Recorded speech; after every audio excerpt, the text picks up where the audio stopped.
What is going on, alpha males? Welcome to the Alpha Male Podcast. The podcast where we talk about all manner of manly things. The right way with God at the center. Making godly men strong and strong men godly. Now I am sitting literally in the woods, looking out over the beautiful, large Rogue River, which cuts through untold acres, millions of acres of forest.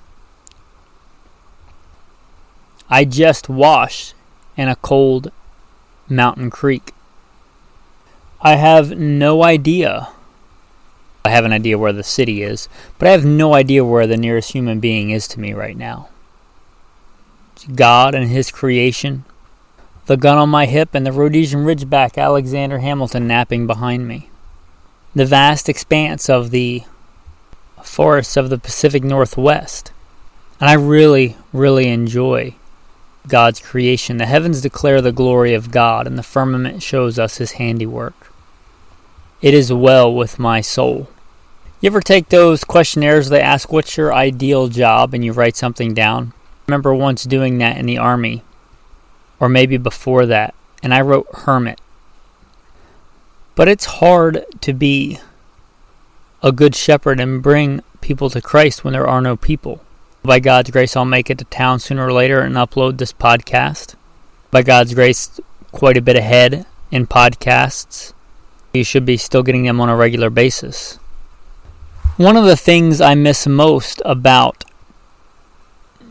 being on the grid, as I say, or even having service, like for a cell phone or something, is the Patreon tribe. And I really mean that. This is not just a Patreon plug. Those are a tribe of men that I really enjoy interacting with. And I'm very humbled to be a part of that group and that we're able to help each other out. And I miss that.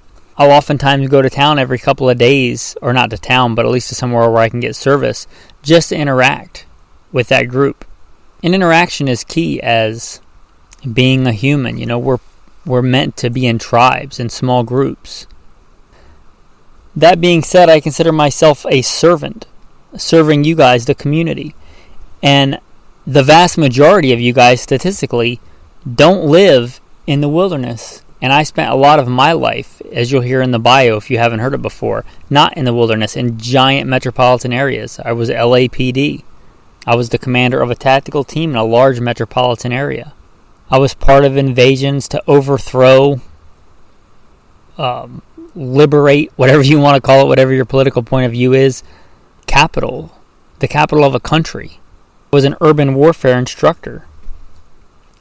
I was employed to stop active shooters in large metropolitan areas. And statistically, I know that many of you live in those areas, in suburbia, in metropolitan areas.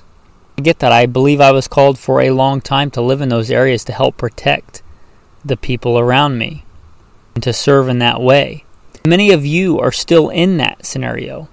And for that reason, I was thinking of a bit of content for today. How about urban survival and urban survival tips and kit, the skills, the gear?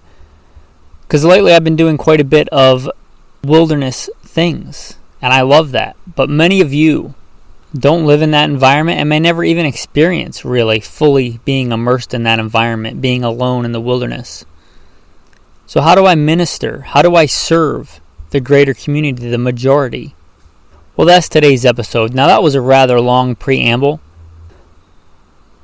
but it's there. I'm going to plug in the bio. Skip around 3 minutes and 45 seconds. If you've heard it before, don't care. We'll get into the main body of this episode on urban survival. Who am I? A question we should all ask ourselves. I am, first and foremost, a servant of God, made in His very own image, a follower of Jesus Christ. A simple man called by God to the Great Commission, to share the good news of Jesus Christ. Next, a little bit about my background and what God has allowed me to do and blessed me to do in life. Grew up what most would consider very poor in the backwoods of the southeastern and mid-Atlantic United States, hunting and fishing. Joined the Marine Corps at 17. Did a couple of combat tours in Iraq. So a decorated Marine Corps combat veteran. Infantry assaultman. After the combat tours, I was an urban warfare instructor for the United States Marine Corps under Mojave Viper. I also served in the U.S. Army, both full-time and part-time National Guard. Also a veteran of law enforcement. I served with LAPD. I was a sworn peace officer, a cop for LAPD. I worked regular patrol assignments and more specialized assignments. One of those more specialized assignments was warrant service, fugitive recovery. Also had some other law enforcement roles. I am an FBI certified firearms instructor and been certified by another 3-letter government agency in a lot of firearms and training things. I've also been a private contractor, worked in the private sector pertaining to tactics and gunfighting and protecting America from enemies foreign and domestic. I served as the commander of a tactical team to stop active shooters in a large metropolitan area. That was our primary mission, to stop active shooters, which sadly are a thing in America today. I've also been blessed to do quite a bit of competition shooting. Started my first formal competitions even before joining the Marine Corps at 17. I had won more shooting competitions than I can remember. I have competed in all manner of disciplines in shooting. I've been blessed to be a state rifle and pistol champion, West Coast regional champion. Like I said, been blessed to win more shooting competitions than I can remember. Mentioned hunting. I've hunted to put meat on the table starting when I was a child. I've also been a professional big game hunter and guide, hunting and slaying all manner of beast. And I don't apologize for that. Humbled to be the host of 3 podcasts. Simple Man Sermons, Alpha Male Podcast, and Gunfighter Life. Obviously, as things not mentioned, I've been blessed to do many other things. But, again, first and foremost, I'm a servant of God, a believer and follower of the Bible, the Word, Jesus Christ. And I don't apologize for that. With that, let's transition into today's topic. Urban survival. Let's talk about it. Everybody says you gotta survive, you gotta get out of the cities, man. When the peanut butter and chocolate hits the fan, you don't want to be in the cities. Well, to that I would first say that cities do offer quite a lot of advantages over the country. I'm not saying that they're better. They're certainly not better for survival than the country. They have a lot of advantages over the country. So we're going to start there. And what are your strengths? Number 1, people. Now I'm going to take this from Pastor Joe Fox. It makes a lot of sense, but I'm giving him credit. It's where I heard it. Your 2 biggest threats in any kind of big disaster are people behaving badly and starvation. We'll get into the people behaving badly later. But people are also a great thing. They are perhaps the most important community. If something were to happen, let's say I was literally yesterday evening bear hunting. I was out bear hunting by myself. Couldn't even take Alexander Hamilton because it's not legal to hunt bear with dogs here, even though he has proven himself quite good at finding bear. I digress. I was out hunting bear alone. If something were to happen rather bad, there's no cell service, there's no nothing. I purposely get off of roads and even paths My wife knew a general direction of where I was. But if I'd have gotten grievously injured or something like that, there's nobody there to help. I would submit that after the Lord, after God Almighty, your greatest resource is going to be community and good people. I believe your greatest liability is people behaving badly, as Pastor Joe Fox says. At least the acute problem. But your greatest asset can be people. And there's people in cities. Again, there's no people where I am. I did see a boat go by on the river a while ago. But there's no people here. People can be a great asset. And I've come to accept and embrace that I'm different than a lot of men. I'm fine with that. But a lot of people struggle with being alone. I mean, that's a hard thing for a lot of people to swallow. And even me. There have been times when I was a professional hunter, big game hunter, and things like that. I would literally be hacking meat off of a dead carcass and eating it raw. And thinking, you know what, I probably have gotten a little too far away from civilization. Or my wife, my loving wife, who loves me enough to let me live this lifestyle and commutes to somewhere she can have signal and back during the day. She works remotely as well.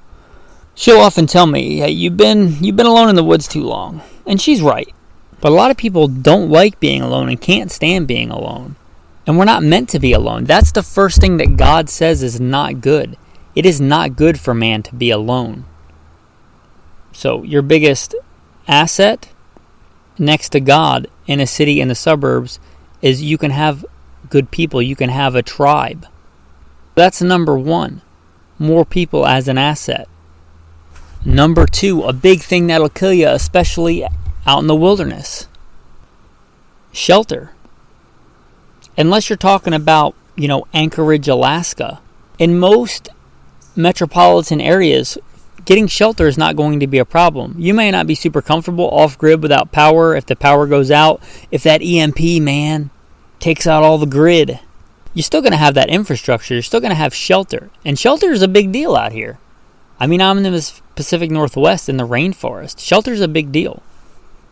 By God's grace and provision, I have to find that out here. You have that in the city. That infrastructure is still going to be there. Even in the worst bomb cities I've ever seen, there's still plenty of shelter. Again, you might not be super comfortable, but you can probably survive. At least the shelter part of it. And unless you're in Anchorage, Alaska, or maybe, Fargo, North Dakota in the middle of winter, you're probably going to be able to get dry and stay out of the wind. Or get in the shade. So shelter, that's a big deal. And good shelter. Yeah, recently went on a wilderness adventure. And I mean like wilderness. Like no roads, no nothing. And hauling a canoe up a creek with quite a few rapids. And I got stuck out overnight. And by God's grace, I can make a poncho shelter. And I did. And the dog and I kept warm together in that poncho shelter. But that's nowhere near as good a shelter as you're just going to find in a city. In a warehouse, in a shed, in an abandoned office building, in any of those environments. That's way better shelter than a poncho shelter. So shelter's a big one, and you can pretty much write that off in the city. You have to worry about making it safe, like as far as security goes. But the shelter is there, and is generally in abundance. So shelter is a big asset in the urban environment. So that's the advantage you have. If you're out in the middle of nowhere and you're one nice shelter and a wildfire or a flood or a tornado or a hurricane comes and wipes out that shelter, you may not have any, depending on how remote you are. If you're in a giant metropolitan area, even if that city gets bombed and you survive, there's probably sufficient shelter for you. As far as the elements go. So shelter is a big one. There's also a lot of resources in the city. Where the resources go, they get produced generally in the country and get hauled into the city. There's a lot of resources in the city. Things that we don't think of as resources today, we might even think of as garbage. But think of the amount of useful metal there is in a city, in a suburb. If your vehicle breaks down in the city, you're much more likely able to find stuff to get it running. If mine Goes out on one of these old logging roads in the middle of nowhere out here unless I have it in the car, in the vehicle. I'm not fashioning, I'm not whittling, I don't care how good you are at bushcraft, I'm not whittling a new alternator, out of a giant redwood. I'm not bushcrafting a new serpentine belt out of nettle branches. As cool as that might look, that's probably not going to work. You can get those resources in a city, those materials in an urban environment. You have access to those. And that resources ties in with people. You might be able to trade.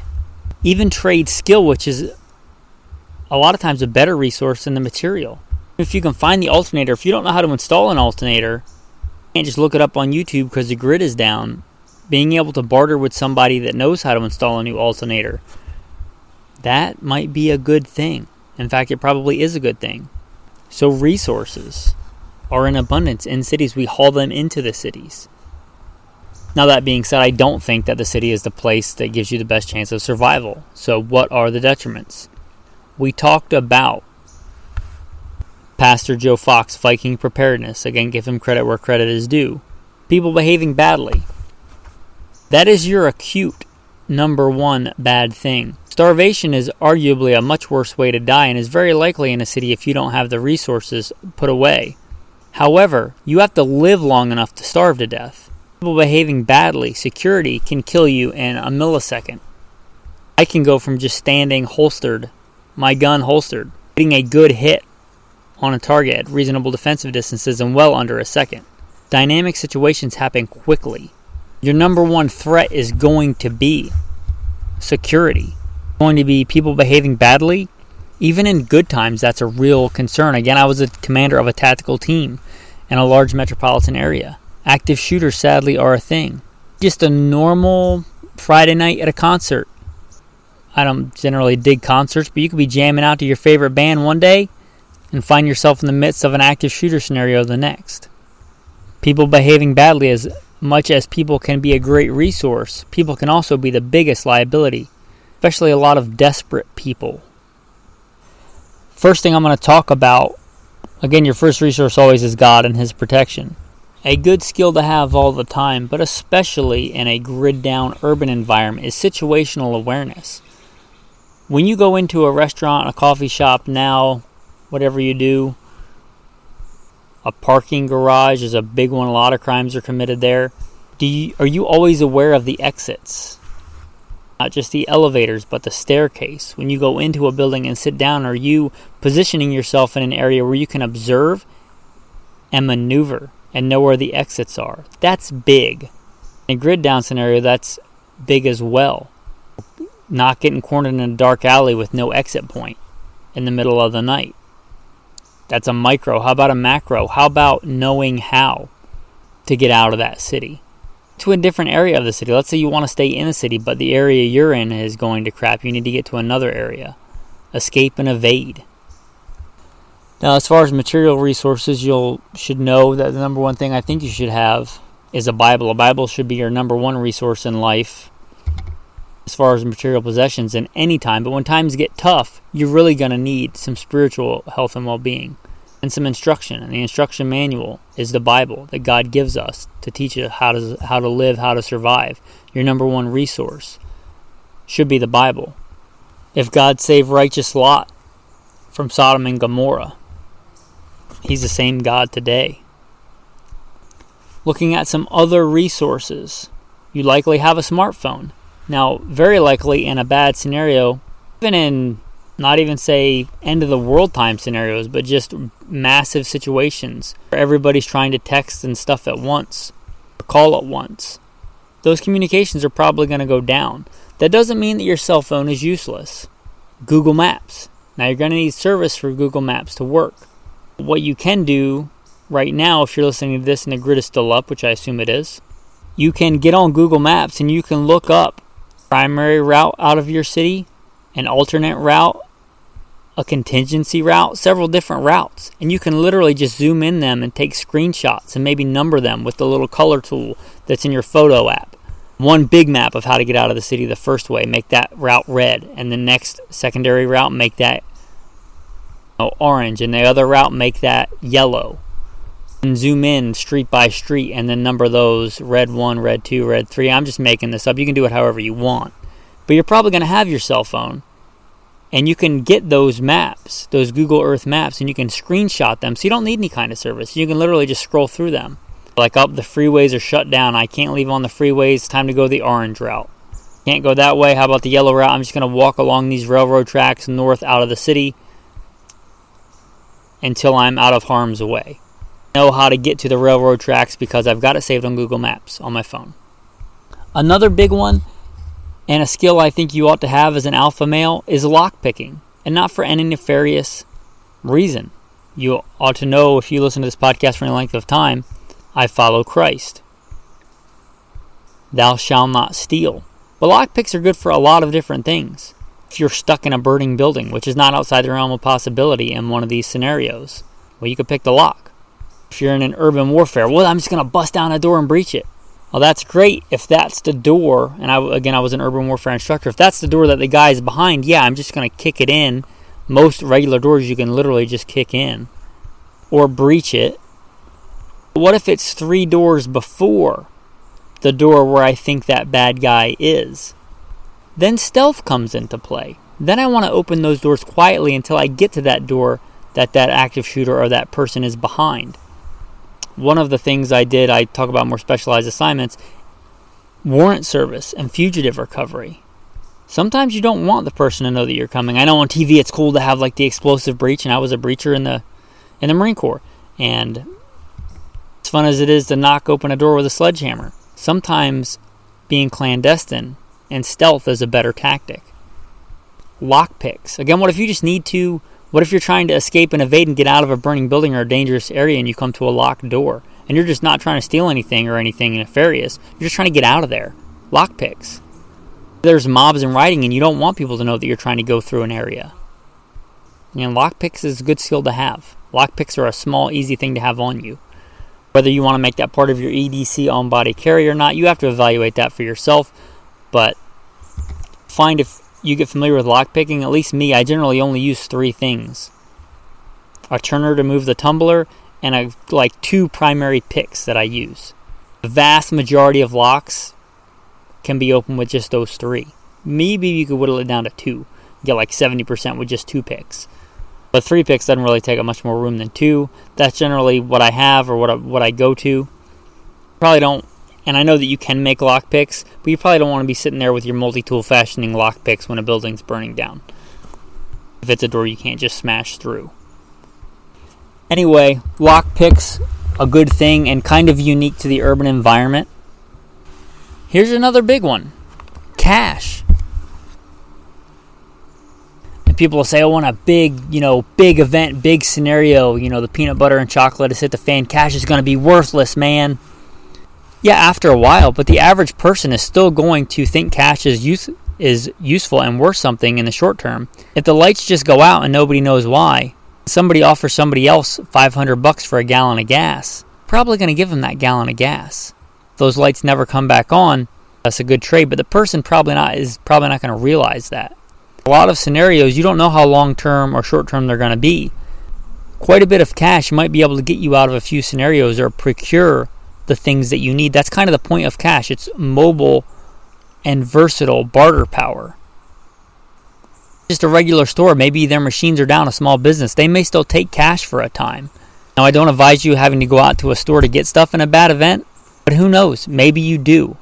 Maybe it's just like a slow collapse, and for a time you can use cash where you can't use a card. Having cash. There's any number of scenarios. You don't want to think that a super tactical or super prepper or not as cool as a 1911, but it'll probably get you out of more jams than a 1911.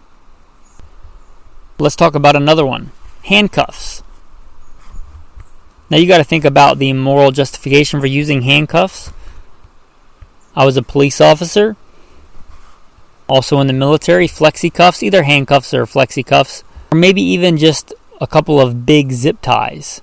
People behaving badly. Maybe not your place, or you're not justified in killing them, but you can't safely let them be doing whatever they want to be doing. Take that however you want. I believe you are justified in subduing them for a time or transporting them to somebody that can judge them righteously. Handcuffs, flexi-cuffs. If you go the flexi-cuffs route, they're usually useful for more things, anything that a big zip tie might be useful for. So you might go that route because it could be multifunctional instead of just restraints. Moving up the escalation of force here, how about pepper spray, mace, whatever you want to call it? Maybe a fairly large container. You may not want to just spray bullets into a crowd. In fact, you almost certainly do not want to do that unless you're a psychopath, in which case you probably shouldn't listen to this podcast. But you may want to get through a large crowd quickly. You may want to render a number of people who are somewhat rude, angry, and threatening and make them less so for a short duration of time and get out of there. Again, escape and evade.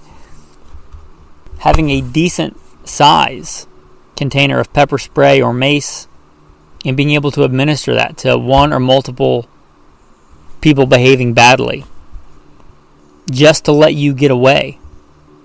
Take advantage of that cardio that you should be working on.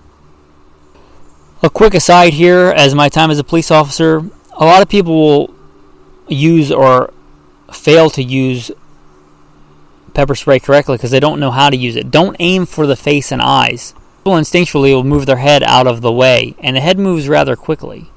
Aim for the center of the chest. Even if you hit them center of the chest, it's a much bigger target, and it will generally splash up and get on them and get in their face and in their eyes. If not, the smell and the fumes will still get up into their face.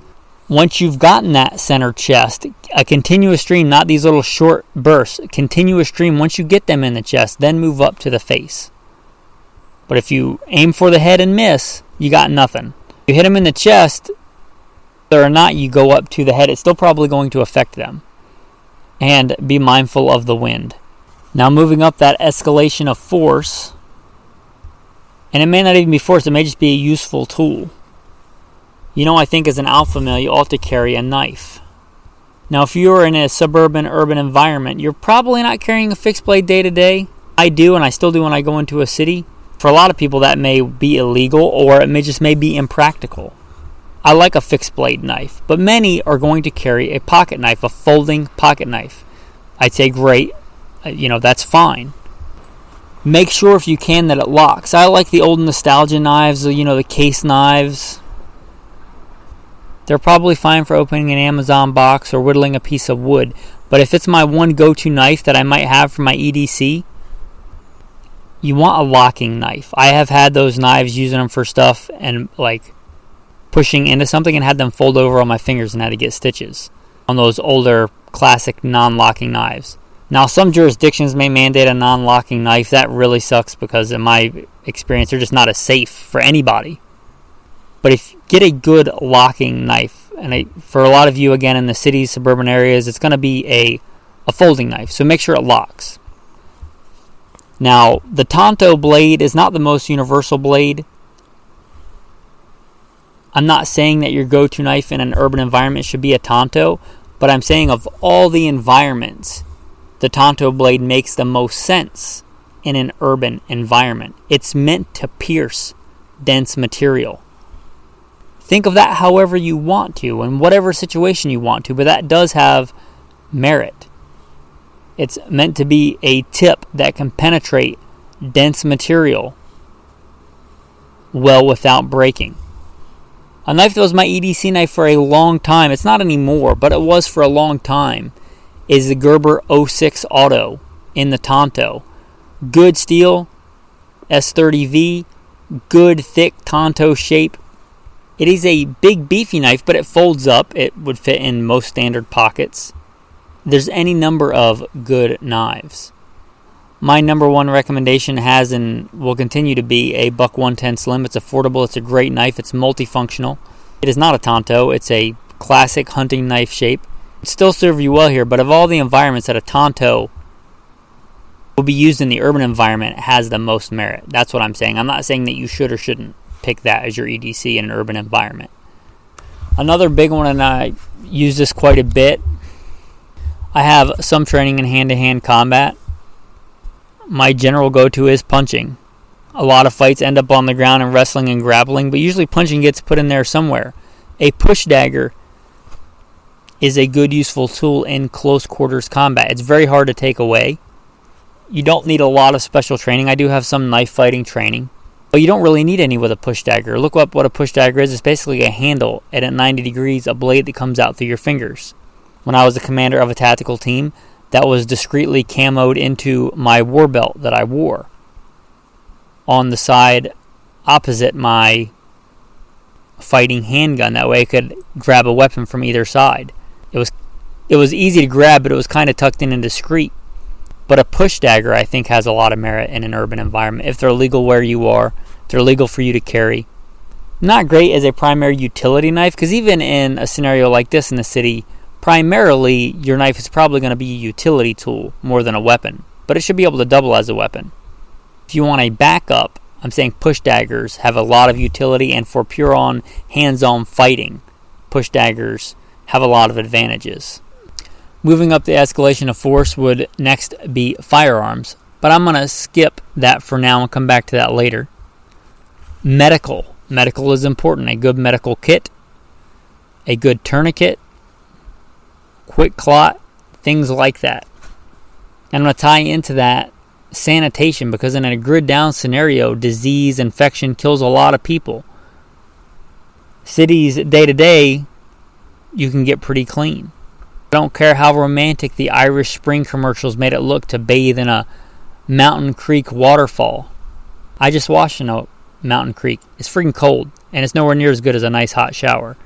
But when the grid is down, or if the grid is down, sanitation with all those people in close proximity is going to be a real big problem.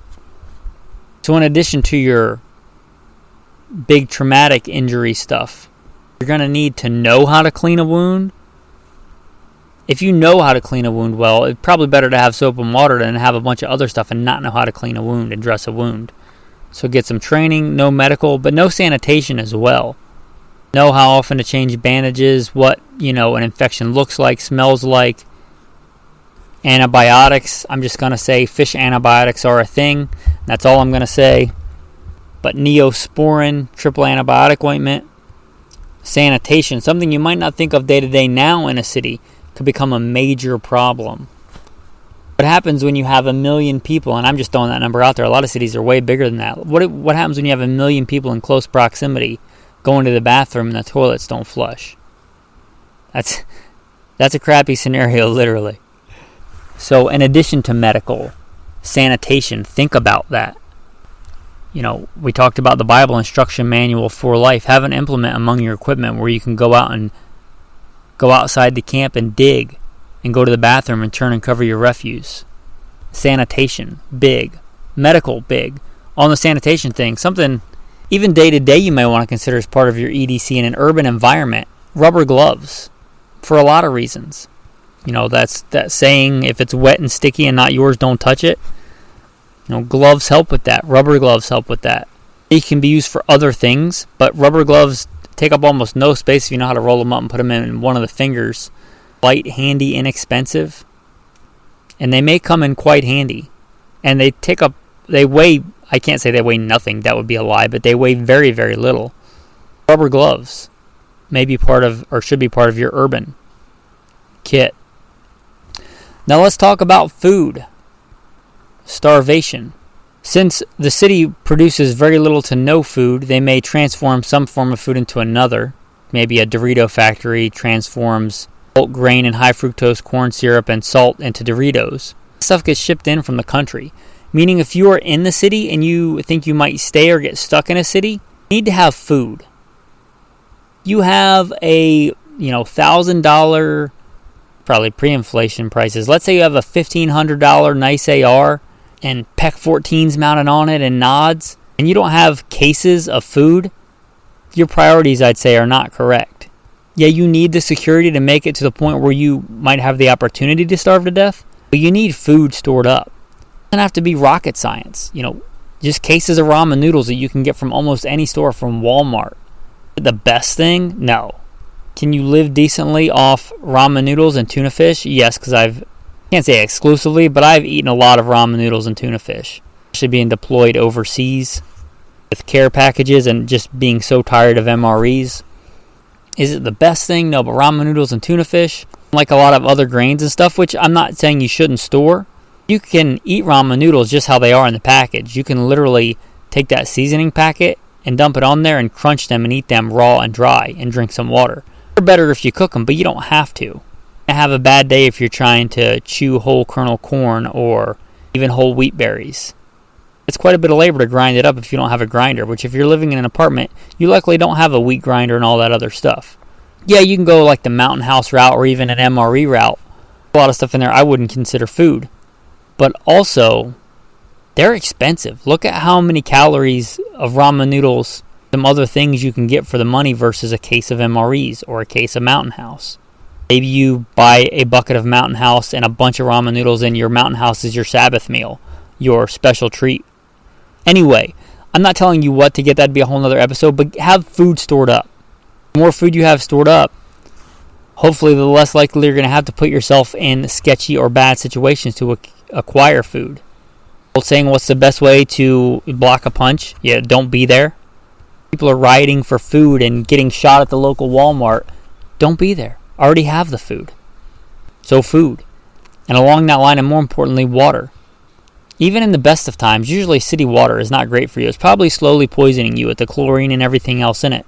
Not some conspiracy thing like the fluoride's going to make you impotent or something. I'm just saying a lot of cities recycle wastewater. Think about that. Is that something you want to drink day to day?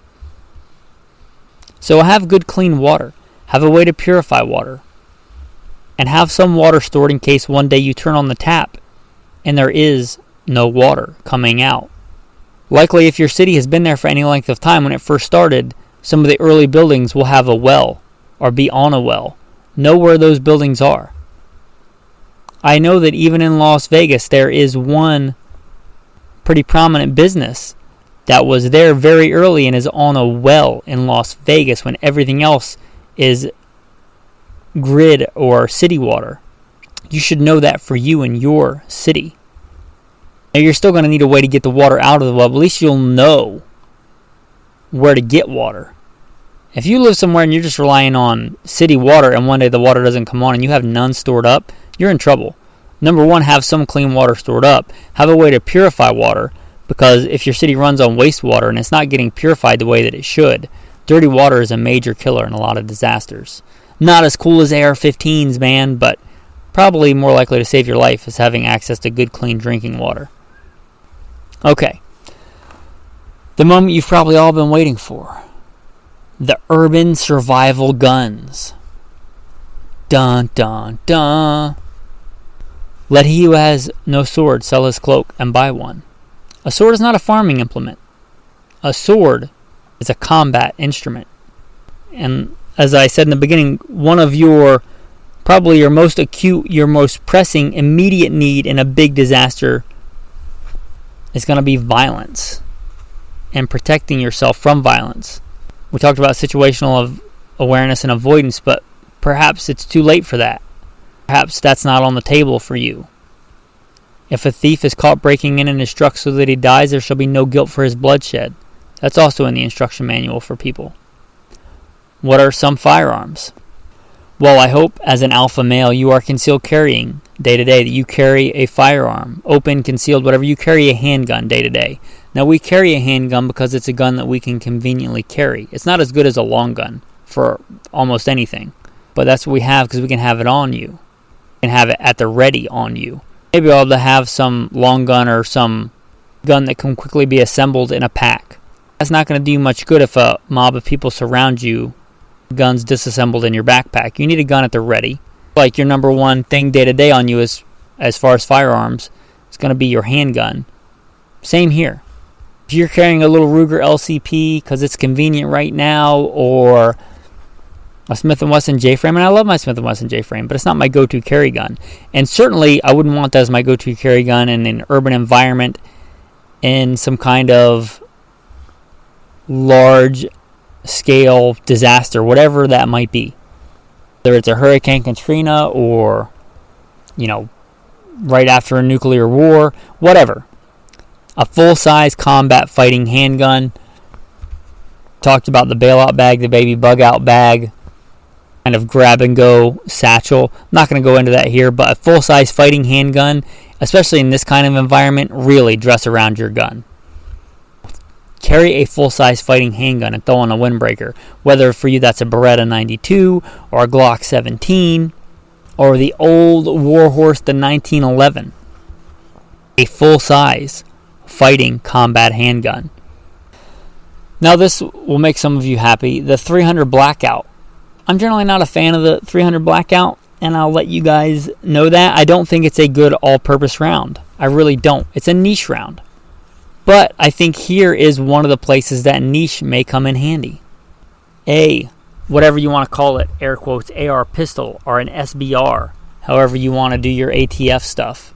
300 Blackout was meant to be suppressed, kind of where it shines. So in an urban environment, in a short configuration, maneuverable. Again, I was an urban warfare instructor. There are ways to fight with longer guns in close quarters. There certainly are. That being said, that's kind of one of the big reasons SBRs exist. That's where they'd shine here.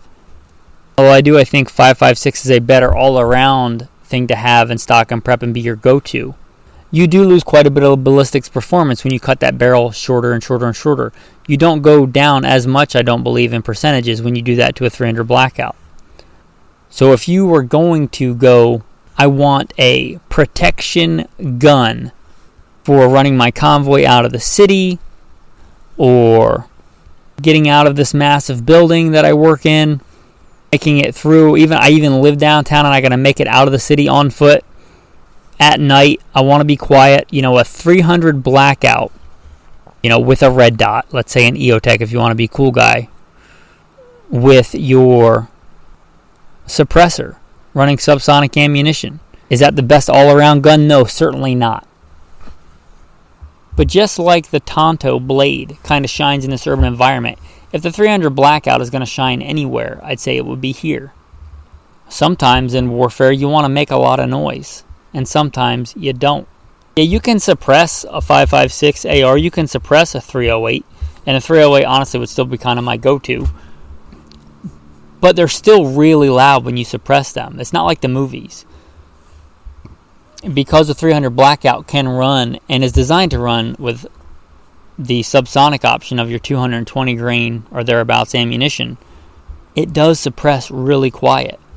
And although a 22 would do this as well with subsonic ammunition in a can or even CB caps, there's no denying that a 220 grain round out of a 300 Blackout is way more ballistically capable than a 22, even if both are quiet.